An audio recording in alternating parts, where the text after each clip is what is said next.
제가 왜 역사 얘기를 계속 하냐면, 한국이 이제 90년대부터 한 30년 정도 중국 사실 호황을 누렸거든요. 그래서 제가 여기 있는 아까 제자 포함해서 여기 이제 학사 공부를 물었어요. 이런 논문이 나온 게 있냐? 그게 무슨 논문이냐? 한국이 중국 진출하면서 한국 GDP를 굉장히 끌어올렸거든요. 굉장히 한국 GDP에 공헌을 했는데, 그게 지금 북경에 살게 되면 알아요. 한국의 현대 삼성으로부터 LG, 무슨 한진해운, 여기에 사실 그 핵심 중국의 핵만 다 조선족들이에요. 그러니까 조선족 최고 엘리트들이 자기가 중국에서 갈고 닦은 그 중국에 대한 전문성, 그리고 중국에 갖고 있는 네트워크 있잖아요. 그거를 그대로 다 연결시킨 거예요. 그러니까 한국은 엄청나게 덕을 봤어요. 조선족한테. 그렇죠. 그리고 나중에는 이제 그런 기업이 들어와서 북경대 청와대 나온 조선족들 거의 다 삼성 이런 데 들어가 다 취업했다고요. 예. 그러니까 그 내가 수치가 있냐?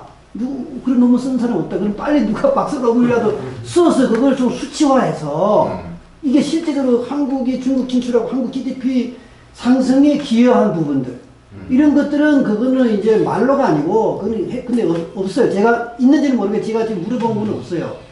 그런 기여도 하고 한국에 와서도 사실 이제 아까 기능적으로 한국인들이 안 하는 직업. 딱마치 이제 중국 동북에서 그 한족들이 둔덕을 차지하고 버린 땅들 있잖아요. 그거 개근한 것처럼 여기도 그것도 기여란 기여인데, 전국 조선족 기업가들의 그런 사례 있잖아요. 한국 경제와 연결이라든가 예. 그런 것들도 앞으로 연구를 잘 해가지고 좀 부각이 됐으면 좋겠고, 그런 사례들이 상당히 많이 있잖아요. 아니 거의 한국 기업 들어가면 조선족 그치도 다 들어갔어요. 큰 기업들도 작은 기업은 더 말할 거 없고. 예, 그건 중국 최고 엘리트들이 다 붙어서, 예를 들면 이제 현대자동차도 그 안에 보니 그 집사하고 총정리가 조선족이에요. 그 제가 아는 분들 중에 여럿이 있어요. 그 대그룹에서 이제. 그러니까 그런 분들은 자기 중국의 모든 인맥, 그리고 중국 사람들하고 어떻게 관계 처리하고, 이 한국하고 중국이 문화가 안 맞아요. 한국 사람은 중국 가면 이제 이 상처에 있거든요. 중국 사람은 굉장히 이성적이고 계산적이고, 한국 사람들은 좀 마음이 좋다 할까? 좀 감성적이고, 이제 그런데, 그러면 이제, 이 친구라도, 친구면 친구고, 계산은 계산해. 이게 중국 사람이거든요.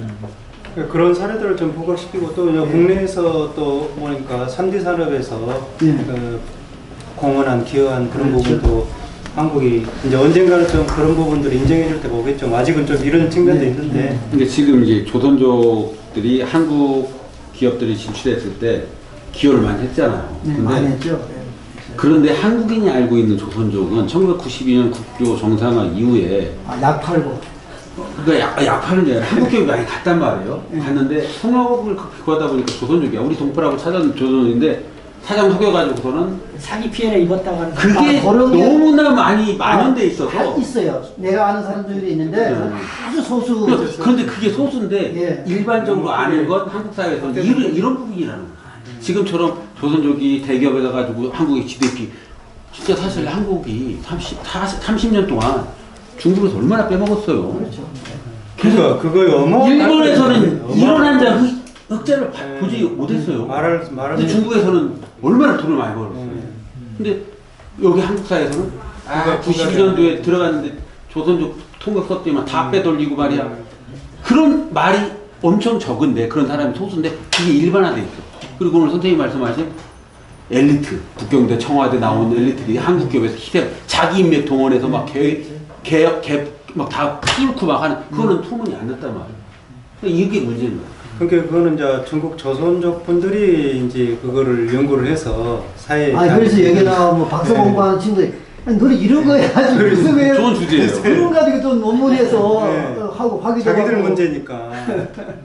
일본에도 마찬가지잖아요. 이거 일개인들 맨날 요가지만 그래도 우리 3D 산업에서 크게 공헌했다. 그거 계속 강조하고 있잖아요. 인정을 해줘야 되거든요. 그렇죠. 일본 정부에서도 인정해주는 측면이 있고.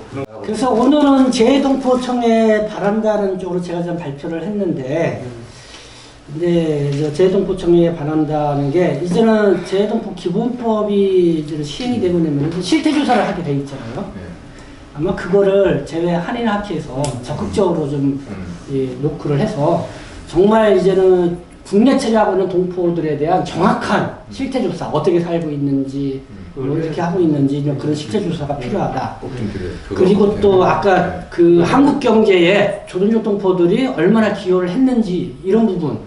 그리고 건강보험료 같은 경우가 정말 동포들이 먹튀를 하고 있는 거냐. 정확한 실태 조사를 해보자. 근데 건강보험료 같은 게요.